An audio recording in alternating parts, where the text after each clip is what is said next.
ஐயா, இத்தனை வயசுல எதுக்கு சீமான் ஆதரிக்கிறீங்க? அவர் தமிழர், அந்த ஒரு காரணத்துக்கு அவர் வந்த பிறகு தான் அரசியலே எனக்கே புரிந்தது.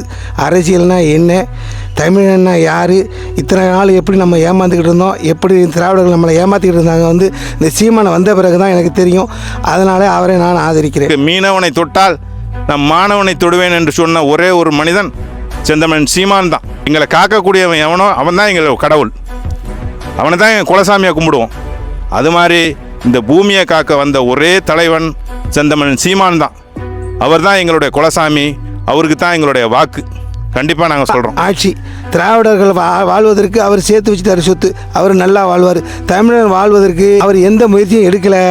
அவர் இனிமேயும் மாறுதட்டிக்கிட்டு நிற்கிறாங்க. இந்த விருப்பம் கண்டிப்பாக வர முடியாது.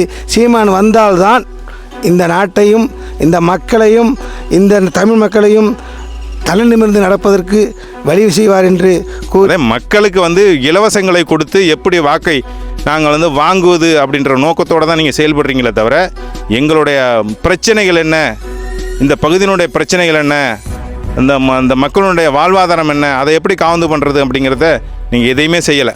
ஐயா, என்னோடய வயசு 60. இதுவரை நான் பல கட்சிகள் இங்கே திருத்துறைப்பூண்டி தொகுதி எம்எல்ஏ ஆகியிருக்காங்க. 2 முறை தான் மாற்று கட்சிகள் வந்திருக்கு. அப்போவும் அவங்க செய்யலை. தொடர்ந்து இந்த சிவந்த கட்சி கம்யூனிஸ்ட் கட்சி தான் தொடர்ந்து இங்கே எம்எல்ஏ வந்துட்டுருக்காங்க. எங்கள் ஊருக்கு எதுவுமே செய்யலை. வாங்குகிற நிதிகளை எம்எல்ஏ நிவாரண நிதியை வாங்கி அவங்க தான் எங்கே செலவு பண்ணுறாங்க, என்ன பண்ணுறாங்கன்னு தெரியாது, செய்யவே மாட்டாங்க. நடக்க பாதை கூட இல்லை. ரோட்டில் சைக்கிள் கூட ஓட முடியாத ரோடு தான் தில்லைவிளாகம் செங்காங்காடு கிராமத்தில் இருக்குது. மழை பெஞ்சால் சகதிக்குள்ளே தான் போகணும். அந்த சூழ்நிலை தான் இருக்குது. 1962, 63 கட்கன் ஆட்சி காலத்தில் தில்லைவிளாகம் செங்காங்காடு கிராம மக்களுக்கு, ஏழை விவசாயிகளுக்கு நிறையா நிலங்கள்லாம் கொடுத்தாங்க, விவசாய நிலங்கள். இந்த விவசாய நிலத்துக்கு போகிறதுக்கு நடைபாதை இல்லை, வாய்க்காலில் ஒரு பாலம் இல்லை. எப்படி போவாங்க, எப்படி கருதை அறுத்துக்கிட்டு வருவாங்க, அதை சிந்திச்சாங்களா? இந்த திராவிட மாடல் ஆட்சி 60-70 ஆண்டு காலமாக ஆட்சி செய்து தமிழர்கள் மீது எந்த விதமான அக்கறையும் இல்லை, விவசாயிகள் மீதும் எந்த விதமான அக்கறையும் இல்லை, விவசாயிகளுக்கு எந்தவித ஏற்பாடும் செய்யலை. பல முறை மன்னார்குடி திருவாரூரில் நடக்கிற விவசாயிகளுக்கான கூட்டத்தில் நான் பேசியிருக்கிறேன், கேட்டிருக்கிறேன். நாங்கள் பேசுவதும் அவர்கள் கேட்பதும் ஒரு குறிப்பு எடுத்துக்கொள்வதும் தான் இந்த விவசாய கூட்டத்தில் நடக்குதே தவிர எந்த செயல்பாடும் இல்லை. 1 கிலோமீட்டர் ரோடு கேட்டு 2023 மனு கொடுத்தேன். திருவாரூர் மாவட்ட தலைவர் ஆட்சியில் அலுவலகத்தில் கொடுத்தேன். விவசாயிகள் கூட்டத்தில் எந்த நடவடிக்கையும் இல்லை. அதுக்கு பிறகு மறுபடியும் 2023 மன்னார்குடி கோட்டாட்சி அலுவலகத்தில் ஒரு மனு கொடுத்தேன். 1 கிலோமீட்டர் ரோடு கேட்டேன். எதுக்கு? விவசாயிகளுக்கான அறுவடை நெல்லை அறுத்து கொண்டு வருவதற்கு. ஏன்னா ரோடே கிடையாது, ஒரு மரக்கா நெல் கூட தூக்கிக்கிட்டு வர முடியாது, அவ்வளவு சகதி வலிக்கிட்டு கீழே விழுந்துடணும். இதுவரை ரோடு போட்டு கொடுக்கல. கட்கன் ஆட்சி காலம் எப்போ? 1962, 63. அதுக்கு பிறகு எத்தனை வருஷம் ஆகுது? 47 வருஷம் ஆகுது. ஒரு ரோடு இல்லைன்னு சொல்கிறதுக்கு வெக்கமாக இருக்குது எனக்கு. இந்த திராவிட ஆட்சிக்கு வெக்கம் இல்லையா? முதல்வருக்கு இந்த செய்தி கேட்டு அவர் வெக்கப்படக்கூடாதா? ஏன்னா அவர் தமிழராக இருந்தானே நமக்கு தமிழ் மக்களுக்கு அவர் செய்வார். அவர் தமிழரே இல்லை, அவர் சுருட்டுறது தான் வேலை. அவர் சுருட்டுறதுக்கு தான் ஆட்சி. திராவிடர்கள் வாழ்வதற்கு அவர் சேர்த்து வச்சுட்டார் சொத்து, அவர் நல்லா வாழ்வார். தமிழர் வாழ்வதற்கு அவர் எந்த முயற்சியும் எடுக்கலை. அவர் இனிமேயும் மாறுதட்டிக்கிட்டு நிற்கிறாங்க. இந்த விருப்பம் கண்டிப்பாக வர முடியாது. சீமான் வந்தால்தான் இந்த நாட்டையும் இந்த மக்களையும் இந்த தமிழ் மக்களையும் தலை நிமிர்ந்து நடப்பதற்கு வழி செய்வார் என்று கூறி பேட்டியெடுத்ததற்கு நன்றி கூறுகிறேன். வணக்கம். நான் திருத்துறைப்பூண்டி சட்டமன்ற தொகுதி முத்துப்பேட்டை ஒன்றியத்தில் இருக்கிறேன். நான் இப்போ நம்ம பகுதியை பார்த்திங்கன்னா அதிகமாக மீனவர்கள் வசிக்கின்ற பகுதி. பார்த்திங்கன்னா அடுத்தது விவசாயம் சார்ந்த பகுதி. இந்த பகுதியில் பார்த்திங்கன்னா இப்போது நீண்ட காலங்களாக அந்த விளைநிலங்களை பார்த்திங்கன்னா இறால் பண்ணைகள் அமைச்சு இறால் பண்ணைகளுடைய ஆக்கிரமிப்பு அதிகமாக போயிட்டுருக்குது. இப்போ அதுக்கு அடுத்தமாக பார்த்திங்கன்னாக்கா மண் அரிமானம் அப்படின்னு சொல்லக்கூடிய அந்த கடல் அலையத்தி காடுகளை மண்ணை அரிச்சிட்டு ஊரை நோக்கி வந்துக்கிட்டு இருக்குது. அடுத்தது பார்த்திங்கன்னா தென்னை விவசாயம் அதிகமாக உள்ள பகுதிகள், இந்த சதுப்பு நில பகுதிகளில் அதையும் பார்த்திங்கன்னா நலிந்து போயிட்டுருக்குது. தென்னையை பார்த்திங்கன்னாக்கா ஏகப்பட்ட தொழில் நலிஞ்சு போயிட்டுருக்குது. அதை காப்பாற்றுறதுக்கு இப்போ இந்த திராவிட கட்சிகளில் பார்த்திங்கன்னா எத்தனை ஆண்டு காலமாக அந்த திராவிட கட்சிகளை நம்பி இருந்தோமோ நாங்கள் ஏமாந்து தான் போகிறோம். நல்லா பார்த்திங்கன்னா நாங்கள் ஒரு விவசாய குடும்பத்தை சேர்ந்தனா தான். விவசாய குடும்பத்தை சேர்ந்தனா பல ஆண்டுகளாக நான் விவசாயம் பண்ணிகிட்டு இருக்கேனே தவிர எங்கள் தாத்தா காலத்துலேருந்து எங்கள் தாத்தாவும் விவசாயம் பண்ணி கடன்காரனாக இருந்தார், எங்கள் அப்பா விவசாயம் பண்ணி கடன்காரனாக தான் இருக்கார். இப்போ நான் விவசாயம் பண்ணிகிட்டு இருக்கேன், நானும் கடன்காரனாக தான் இருக்கிறேன். மீனவர்கள் மீன் பிடிக்க போவோம், மீனவர் காலத்தில் மீன் பிடிக்க போவோம். தடைக்கால நிவாரணம், இடைக்கால நிவாரணம்னு சொல்லிட்டு பார்த்திங்கன்னா ஒரு நேரம் 6000 கொடுப்பாங்க. இப்போ வந்திருக்கக்கூடிய இந்த முதல்வர் ஐயா ஸ்டாலின் அவர்கள் வந்து இப்போ 8000மா எப்பயுமே எங்களுக்கு வைகாசி மாதம் வரக்கூடிய அந்த தடைக்கால நிவாரணத்தை இந்த தேர்தலுக்காக வேண்டி இந்த மாதமே கொடுத்துருக்கிறாரு.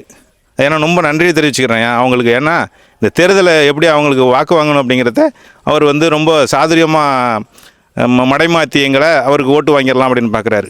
எங்களுக்கு தேவை அந்த பிச்சை காசு இல்லைங்க ஐயா, அந்த பிச்சை போடாதீங்க எங்களை. எங்களுடைய வாழ்வாதாரம் என்ன? இன்றைக்கி தோப்புத்துறையில் இருந்து ஆரம்பித்த நாகப்பட்டினத்தில் இருந்த துறைமுகம், அதுலேருந்து பார்த்திங்கன்னாக்கா இன்றைக்கி மல்லிப்பட்டினத்தில் தான் துறைமுகம் இருக்குது. இடைப்பட்ட பகுதியில் ஒரு துறைமுகம் கூட இல்லை. அதை கட்டி தந்தீங்கன்னா எங்களுடைய வாழ்வாதாரம் ரொம்ப சிறப்பாக இருக்கும். அதை வச்சு நாங்கள் பிழைச்சிக்குவோம். இந்த 8000 கொடுத்து நாங்கள் எத்தனை வருஷத்துக்கு நாங்கள் சாப்பிட முடியும்?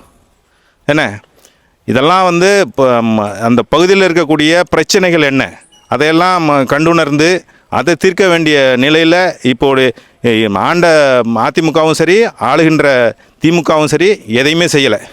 அதே மக்களுக்கு வந்து இலவசங்களை கொடுத்து எப்படி வாக்கை நாங்கள் வந்து வாங்குவது அப்படின்ற நோக்கத்தோடு தான் நீங்கள் செயல்படுறீங்களே தவிர எங்களுடைய பிரச்சனைகள் என்ன, இந்த பகுதியினுடைய பிரச்சனைகள் என்ன, இந்த மக்களுடைய வாழ்வாதாரம் என்ன, அதை எப்படி காவந்து பண்ணுறது அப்படிங்கிறத நீங்கள் எதையுமே செய்யலை.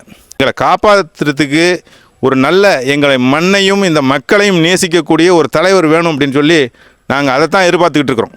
அப்படி யாருன்னு இருக்கான்னு நினைக்கிறீங்க? கண்டிப்பாக இருக்கிறாங்க. இப்போ சமூகமாக பார்த்தீங்கன்னாக்கா நாம் தமிழர் கட்சி அண்ணன் சீமான் வந்து இந்த மக்களையும் மண்ணையும் நேசிக்கக்கூடிய அளவில் பேசிகிட்டு இருக்கார். இன்றைக்கி நான் பார்க்கும்போது அளவில் இன்றைக்கி இந்திய அளவுலையும் சரி, தமிழ்நாட்டு அளவுலையும் சரி, இந்திய அளவில் இருக்கக்கூடிய மிகப்பெரிய கட்சியாக இருக்கக்கூடிய அவங்களா சொல்லிக்கிடக்கூடிய காங்கிரஸும் சரி, பிஜேபியும் சரி மக்களுடைய பிரச்சனைகளை பேசுகிறது கிடையாது. தமிழ்நாட்டு இடத்துக்கு போனீங்கன்னாக்கா திமுக, அதிமுக இந்த 2 கட்சிகளும் அவங்களுடைய சுயநலத்தை கருதி அவங்க வந்து எப்படி செயல்பட்டுக்கிட்டு இருக்காங்கன்னா, வாக்கை எப்படி வாங்குறது, நாம் எப்படி செய்கிறது அப்படிங்கிற நிலையை தான் அவங்க கொண்டு போகிறாங்களே தவிர மக்களையும் மண்ணையும் நேசிக்கிற எந்த ஒரு செயலையும் அவங்க செய்யலை, இதுவரையும் செய்யலை. எல்லாரும் அல்லல் பட்டுக்கிட்டு இருக்காங்க. நீங்கள் பார்த்துருக்கலாம் இந்த பகுதியில் ஏற்பட்ட ஒவ்வொரு சமூக படுகொலைகள், 3000க்கும் மேற்பட்ட படுகொலைகள் நடந்துக்கிட்டு இருக்குது. இன்றைக்கும் நடந்துக்கிட்டு இருக்குது, தொடர்ச்சியாக நடந்துக்கிட்டு இருக்குது. அது எங்களுக்கெல்லாம் ரொம்ப அச்சுறுத்தலாக இருக்குது. நாங்கள் எப்படி வாழ்கிறதுங்கிறதே ரொம்ப ஒரு இன்னலான சூழ்நிலைக்கு போயிட்டுருக்கு. ஆனால் அவங்களுக்கு அதை பற்றியெல்லாம் கருத்து கிடையாது. அவங்களுக்கு எப்படி வாக்கு வாங்கணும், நாம் எப்படி ஜெயிக்கணும் அப்படின்னு சொல்லி இன்றைக்கி 10 லட்சம் கோடிக்கு மேலே கடனை வாங்கி வச்சுருக்காங்க. ஆனால் இன்றைக்கி இலவசங்கள் கொடுக்குறாங்க. ஆனால் நாங்கள் பரம்பரையாக ஏழையாகிட்டே இருக்கிறோம், ஏழ்மை நிலையிலே இருக்கிறோம். இன்றைக்கி 100க்கும் 200க்கும் பிச்சை எடுக்கக்கூடிய நிலையில் தான் நாங்கள் இருக்கிறோம். இப்போ அவர் கொடுக்குற இந்த 5000 ரூபா பணம் போட்டிருக்காரு, அதுக்கு முந்தி அடித்து போய் நிற்கிறோம். ஏன்னா நாங்கள் வந்து நலிவடைஞ்சிருக்கிறோம், வறுமையில் இருக்கிறோம். அப்போ பணத்தை பார்த்தா வாங்கக்கூடிய சூழ்நிலை தான் வருது. ஆனால் பணம் வந்து நீங்கள் ஏழ்மை நிலையில் இல்லாமல் எங்கள் வாழ்வாதாரத்தை உயர்த்தி இன்றைக்கி நிலம் வளம் சார்ந்த தொழிலை இன்றைக்கி கொண்டு வர்றேன். மீனவர்களுக்கு மீனவனை தொட்டால் நான் மாணவனை தொடுவேன் என்று சொன்ன ஒரே ஒரு மனிதன் செந்தமன் சீமான் தான். எங்களை காக்கக்கூடியவன் எவனோ அவன் தான் எங்கள் கடவுள். அவனை தான் எங்கள் குலசாமியாக கும்பிடுவோம். நாங்கள் இன்றைக்கி ஊர்லெல்லாம் இன்றைக்கி குலசாமியாக கும்பிட்றது யாருன்னா எங்களை காக்கும் கடவுளை தான் நாங்கள் குலசாமியாக கும்பிட்றோம். அது மாதிரி இந்த பூமியை காக்க வந்த ஒரே தலைவன் செந்தமன் சீமான் தான். அவர் தான் எங்களுடைய குலசாமி, அவருக்கு தான் எங்களுடைய வாக்கு. கண்டிப்பாக நாங்கள் சொல்கிறோம்.